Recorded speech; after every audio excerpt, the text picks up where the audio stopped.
শেষ দিন হৈছে আমি বহুত পৰীক্ষা দি আহিছোঁ বহুত টেষ্ট দি আহিছোঁ আমাৰ ফাইনেল এতিয়া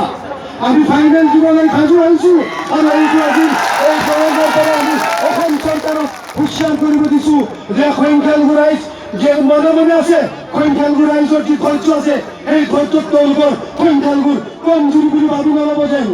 আমি সংখ্যালঘু ৰাইজ জাগ্ৰত হৈছোঁ আমি এক হৈছোঁ আমি আন্দোলন কৰি যাম আলোচনাৰ দিনত অসম চৰকাৰে যোন আমাৰ এইখিনি উৎসৱ অভিযান বন্ধ নকৰে আমি এক কোটি ৰাইজ ৰাজপথলৈ ওলাই আহিবলৈ সাজু আছোঁ আপোনালোক সাজু আছেনে নাই ৰাইজ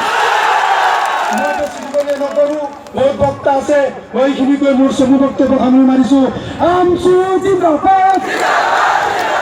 আমচু জিন্দাবাদ